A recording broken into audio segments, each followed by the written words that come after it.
see you again here in the Facebook world. Want to say hello, everybody. I pray that you are well and safe and trying to find some peace of mind in these trying times. I know that families are hurting and frustrated. Many conversations around the world. So many issues plaguing our world today. I took some time off because of the George Floyd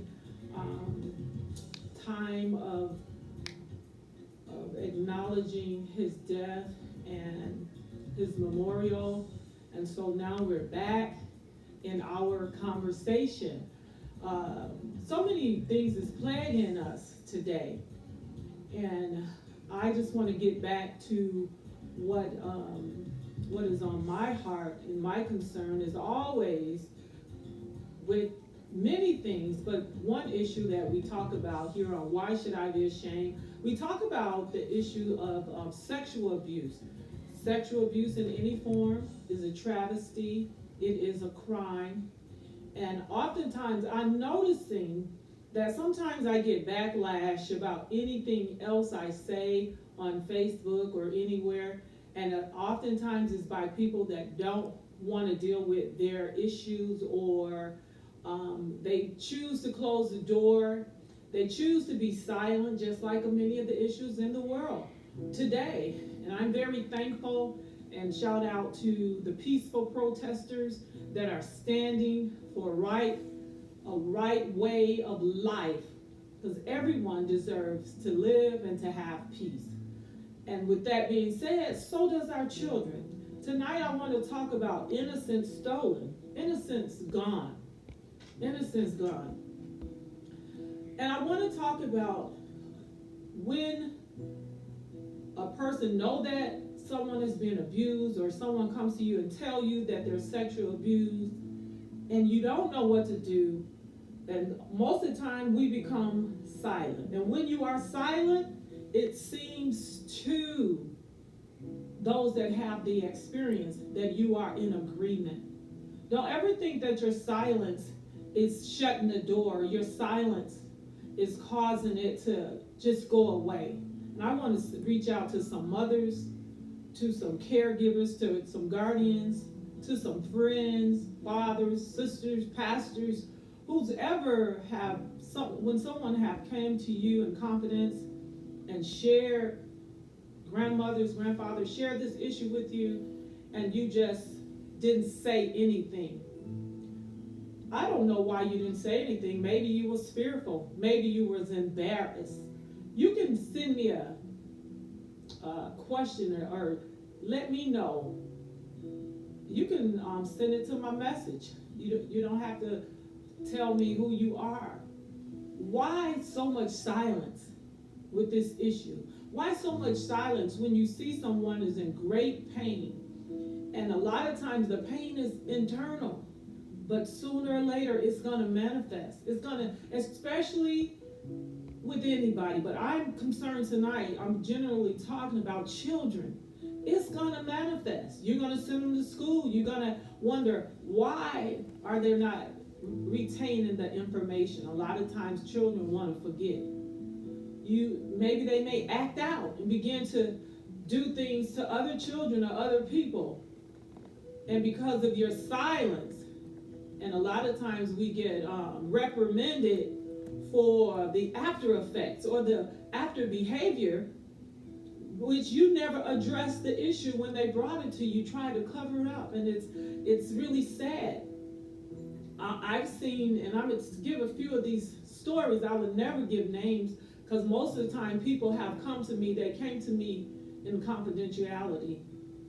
And I am confidential. And if this is you, please don't take offense, but please acknowledge it as a crime and deal with it. If you decide I'm not going to go to the criminal justice system, then make sure that person gets some therapy, and you get some therapy too. Because when you internalize that pain, it manifests in you too. So I've seen people just keep things in until they see someone else that is at peace, and they just I seen a lady just start beating on another lady because she had held that thing in so deep. And anybody that she thought was happy or beautiful, she would always fight them. And she became violent. And people, when we see the manifestation, we never get to the root. And so many times we just swept over our pain. We just swept over the hurt. We just swept over the embarrassment. We swept over all the things that I remember when I first started on Facebook. There was a girl said she was impregnated by the person that molested her wasn't her consent. And can you imagine having children when you're a child and people calling you fast or degrading you? What that do to your self-worth? What that do to your value? Innocence stolen. It was stolen. And then we go on to manifest it in all kind of ways. And I want to say to you, caregivers, parents, do not think because you're not silent. When you're silent and when you don't address the issue, when you don't tell your person and say, hey, that was wrong what that person did. I don't know what to do, but I acknowledge your pain. They didn't have a right to do that to you. And they didn't tell that person you didn't have a right to do it. Don't just be silent and everybody just walk around. I mean, like in my household, we walked around the next day like nothing ever happened. And can you imagine the torment, the torture in my mind or in a child's mind, the torment thinking, what did I do to deserve this? Where is my protection? Who cares? And even though you constantly living through life, getting up every day, some people become suicidal. I just happen to want to live and trying to overcome. And it's almost like being schizophrenic. One day you want to overcome, the next day you just want everything to end. One day you're strong, the next day you hear someone, you can hear conversation, you can hear people on television shows, people having these discussions, and you never address it, and you just hearing them and trying to fight through life. I'm going to share with you some of the some people that came to me. There was a young lady. She was sexually abused by her older sister's boyfriend. This was reported to me. And later on in life, she was sexually abused, and now she's a woman. She's lost her children. She was sexually abused by her sister's boyfriend. And one day she shared it with her sister, and her sister told her, well, your father molested me. And it goes on like a cancer. Just no one having no explanation. Instead of her older sister saying, baby, I'm so sorry that happened. Her sister hadn't dealt with her pain and her anger. And maybe the older sister had been sexually abused for years by her half-sister's father. So part of her probably didn't like her because it was her birth father that molested her. And later on, her sister told her that he had been molesting me in my childhood. And for her sister not to take her and say, baby, I'm so sorry that happened, to just get it off of her and say, well, I didn't have anything to do with it, or I think that's when she came up with the father. But it still hurt the younger sister, and now she's having a hard time just trying to grasp onto life. She's having a hard time trying to hold on to strength, trying to move in life with all this pain. Another person reported to me, sexual abuse have ripped families apart. I mean, just divided families. You have mothers against their own daughters. I've heard stories of the mother getting mad because the father sexually abused the daughter, and the daughter got a relationship with the man, and the whole family hated the people that lack understanding. Sisters hating sisters. I've seen sisters hate sisters because their boyfriends raped or molested them. Unspoken. Just keeping it silent, never address it. So I'll just hate you for what he done. A young lady said her uncle sexually molested her twice. She told her grandmother. It was reported to me that the grandmother said, "At least he didn't rape you." The grandmother took the young girl that was molested to his celebration. So can you imagine you telling your grandmother, this man has molested her, and because he's part of the family, the grandmother says, "At least he didn't rape you." That gotta have made that young girl shrink and lose so much respect for her grandmother, also dignity for herself. And I can't imagine how she felt at that moment with nowhere to go, and then go to a party where he's being acknowledged and celebrated, and her pain is not being acknowledged at all. And then you wonder why these young kids do not retain information, go to school being frustrated, go to school taking it out on their classmate, go to school looking for help, and sometimes becoming promiscuous, just feeling lack of worth. Another woman reported to me, told me as a child she was molested by her sister and nothing was done. A lady told me just the other day that she went to see this lady, and the lady was talking to her, and they were church women talking to her, and she said, "Do you remember that you molested me?" And the church lady said, "Yeah, I used to be doing that to everybody because it was done to me." And these are the conversations that we're having because nobody really want to address the true issue. Now, these women are two grown women, but yet there's that little girl looking for some validation, looking for her to just own it, looking for her to maybe say, "I apologize," even to you in this moment would have made a difference. But she acts as if, well, that's over with. And that's another problem. It may be over with for you because you don't want to talk about it, but obviously it is not over with.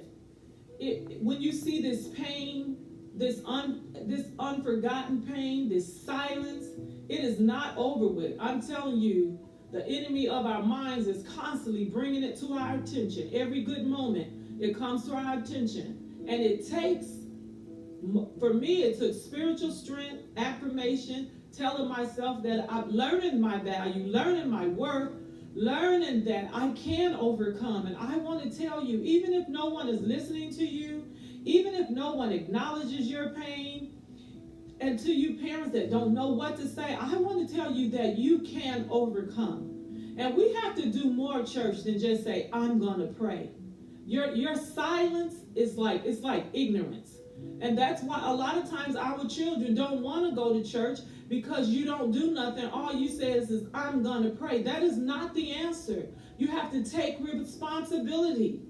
If you're hungry, you're going to go in the kitchen and get some food. If you're thirsty, you're going to drink some water. You're not going to say, "I'm going to pray." There's something emotionally and mentally that we're dealing with, and it wounds our spirit. And we need more from the church than "I'm going to pray about it." We need somebody to take action. We need someone to tell us our worth. We need someone to say to them, "Children, get me out of them." And if you don't know what to do, get me out of there. Release these children. I remember just wanting my mother, "Just give me away. Please don't let me stay in this household. Please don't hold me captive here." I'm telling you what is about to happen. I'm telling you what it's adding up to. And so you have some of our children are very smart, very bright. Let us survive. Let them survive. Innocence stolen. When you are silent, often it seems that you are in agreement. We can speak that about everything. We can speak that about, if those people weren't out there protesting right now, it would seem like we were in agreement. Somebody has to stand up for people that cannot speak. Someone has to stand up for those that are afraid.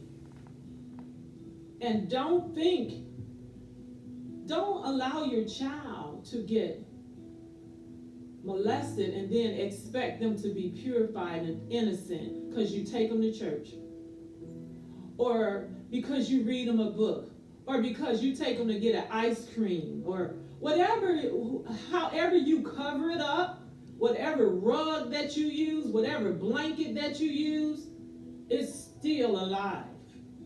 And if you don't do something about it, and this is not to embarrass you, this is not for you to take offense, this is not for you to say, oh, I think she's talking about me. Oh, I think she heard my story. I've heard a lot of stories. And if you're in this world, you've heard of somebody being abused too. If you talk to people, somebody's going to tell you. Because sometimes people just start talking to me. I've been just out and people just start talking to me. I've been in the salon and had to close the door. They just start crying and breaking. Because you have to create an atmosphere where they can be free, where they would not be judged, where they would not be made to feel like something's wrong with them, like they made me feel when I was a child. I remember, I never liked to fight, but I remember this girl and I had a fight. As I remember it, I think she hit me first. And so I fought her, but then I got a whooping for it. I didn't understand that. Why didn't my mother say, okay, it's not good to fight, who threw the first punch, but I got a whooping, but after that, I don't want to fight anymore. And that's kind of what happens in these incidences. Once you tell someone, it's like, there's no need of telling anymore. Just go on. And then we try to become adults. You see what happened to grown people when they get raped and molested. There's a trauma. Mentally, emotionally, spirit, there's a trauma to the brain. So I want to share with you once again, I am not here to hurt you.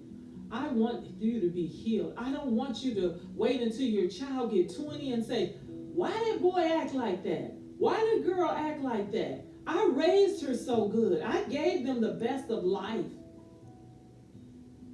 It can be tragic. It can be so tragic. So deal with it, especially with our children. Sit them down and tell them that you're sorry. It doesn't matter if it was 200 days ago. Tell them that they're worth it, that they're valuable, and give them and yourself some therapy. So I'm going to read from Why Should I Be Ashamed, the Revised Edition, on page 72. Would you like and share tonight? And I pray that I've said something that'll encourage you and take that fear off. We can't be afraid of everything.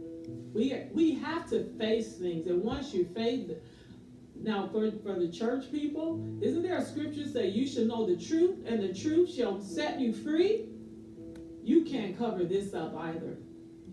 You have to pray that God help you open your mouth and open your eyes and deal with the people that's around you. Have a family gathering. You don't have to be harsh and ugly. Sit down and talk together and share. Page 72. One cold, blistery day, we had awakened after spending the night at lost sister's house and were preparing to go to school once again without Mama's present. Mama was probably still out for the night before she had out from the night before. She had a tendency of staying out all night with her friends. And sometimes we would be left at home alone. As I prepared to go to school, I couldn't find my boots, and it had become obvious that someone had moved them on purpose. I remember all the children going to school that morning, and suddenly the house was silent. My brother and I continued to search for my boots, and to no avail. We were baffled because we couldn't find them anywhere. I later discovered that two of Louse's brothers, my so-called uncles, and their friend were guilty and had plotted against me. That morning, the 16 and 17-year-old boys watched me like a tiger trapping his prey as I hunted for my boots. All of a sudden, those two so-called uncles and one of their friends appeared after all the children had left for school. The boys had me down and sexually assaulted me. I screamed as they forced themselves on top of me. My little brother was forced to watch helplessly. He was shocked and didn't know what to do. He had no idea they had schemed and planned this act against me. No one came to my rescue. I cried with shame and fear. My brother and I didn't go to school that day. We were both in shock. And I remember after it happened, my shoes appeared. And I don't know, me and my brother, we still didn't go home. We just waited around until the kids came back. And until their mother came home. When Nana came home from work that evening, I told her what happened. But she cussed me out and yelled to the top of her lungs, "You stayed home from school because you wanted those boys to play in your PU blank blank Y." I don't curse, so I just spelled it out for you. I should whoop your black, and she used to whoop with a extension cord. But I didn't understand, why is she screaming and hollering at me? And then she said, "You liked it. Now take your blank home." I'm not sure what I expected Nana to do. Maybe I thought for once she'd help me, or she would stand up for what was right. I was so embarrassed and ashamed that I couldn't even breathe. I couldn't believe what had come out of that woman's mouth. And she had looked at me as if I was a piece of trash. I could tell she wanted to whip me with that same extension cord she used on her children. After Nana's reaction, I couldn't bring myself to tell my mother. I was too ashamed. I figured she was older than my mother, and if she cussed me out, my mother probably was going to cuss me out too. This wasn't new though. Nana had always covered up for her son's dirt. They were horrible, always doing something and going to jail or in some other kind of trouble. Nana had created minister societies, and she never reprimanded her sons, to my knowledge, for this vicious rape. A lot of times when you have, I think she had so much trouble with those kids, and she just figured, I'll let this slide. She's probably had heard this before, because like I tell you somewhere in the book, his mother had said to my mother, "He's waiting on that girl." And oftentimes we see things going on in our household, but we want to be tired. We don't want to deal with it, or we don't know how to deal with it. It's no excuse. Sometimes we just don't know. And I think with her, she just was tired, and she took it out on me because she knew she was going to have to deal with those guys, and they probably would have had to go to jail, maybe. All of her anger was directed towards me. Did anyone tell her that those monsters had hit my boots? Did she even ask if I was hurt? No. She simply covered it up with a few cuss words and pretended that her sons had done no wrong. I was numb for the next few days. I didn't know how to sustain a blow like that. My brother and I have never discussed that day. I don't even know if he even remembered. And as usually, we went on with life as if nothing had happened. And can you imagine your brother being there? He's only a year younger than me. How that must have emasculated part of his manhood, not knowing to run outside to call the police, not knowing what to do, not knowing how to help his sister, just hovering around. And, I think that may have done something in his emotions too, because we loved each other as children. I expected that one day I'd get an apology for the pain and the abuse from my uncles, but I never did, and I had to find solace deep within my soul. Something kept telling me that it would be okay one day, and I did find peace from my pain and suffering. So that's another experience that no child should have had. And I think we're gonna end here with why should I be ashamed? But what I want to say to you, it's really important that we acknowledge these stories that people are sharing with you, that kids are sharing with you. You can talk to me if you need someone to talk to. Share and light if you need someone to talk to. It will be confidentiality, and we will find help for you. You cannot be afraid to live in this world and be free. Our kids are innocent, and their innocence will be stolen if we allow bad things, sexual things, perversion, pornography, all kind of things like cause them pain because they're immature. They're not ready. Their brain is not even ready. Their bodies are not even developed. And when we sit back in silence, it's as if we say it's okay. And I don't believe the majority of us are saying it's okay. I don't believe the majority of us is realizing. I think it shocks you too. I think when your child come and tell you that I've been abused, I think it traumatizes you. I think it traumatizes you that maybe since you're going to stay there, maybe you should let your child go. That's trauma. And so what do? You try to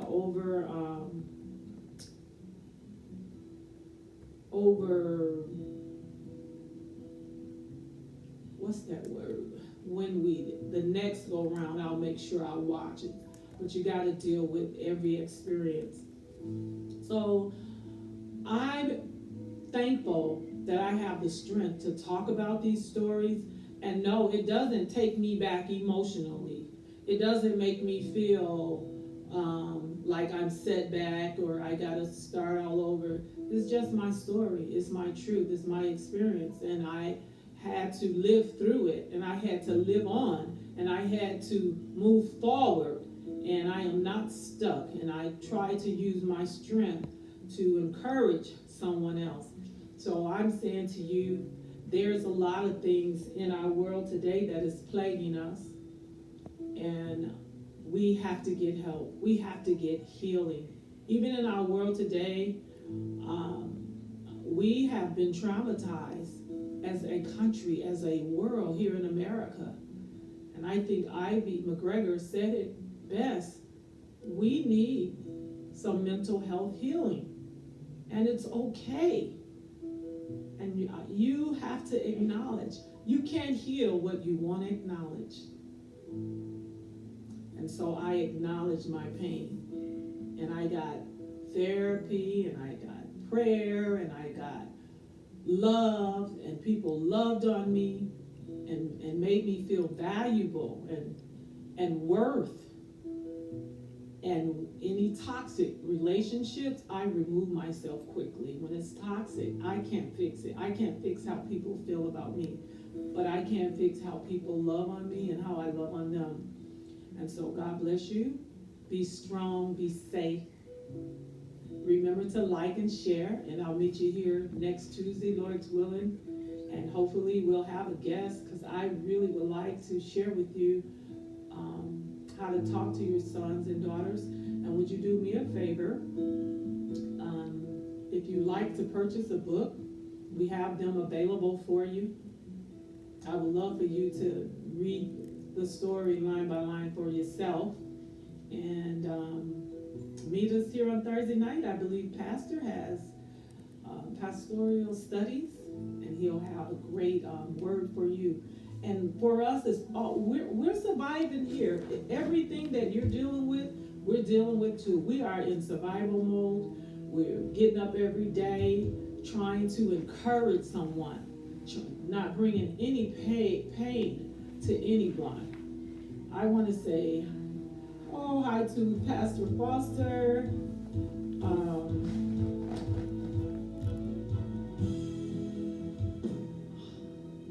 What does Doreen say? Hi, Doreen. If I could only put it on paper, I would have missed you as well. I don't know what she meant by that. Hi, Kim. Miss you, Pastor Foster. Miss Joanne said that probably affects your relationship now with your brother. I do believe so. And not in a way that I think, because he was emasculated oftentimes by these men, because the women that were around him, we were getting toyed around and we were getting messed over. And he's a strong man. I didn't know that he was as strong as he was, but even to endure all the things that he did, he is a strong man. If you have any questions, yes, my brother did feel helpless. Hi, Miss Smith. I love her. Ruben's mother. Yes, my God. Oh, Miss Geneva. I just want to help somebody. I just want to help somebody. Please, if you have any questions or comments, please send them to me. I would love to get them done. I see Pastor Foster, such a wonderful man of God, and maybe he's such an intellectual. Maybe he can help me with this workbook, Pastor Foster. Joanne says, your testimonies help others. You certainly help me. Oh, my brother is watching. I love you, brother. Joanne. Yes, yes. We've helped each other. We've helped each other. And I think love covers it. And love is a healer. And I think the most important thing that we do for one another, Joanne, is say you are worth it. And we are worth it tonight. I just wanted to, any questions?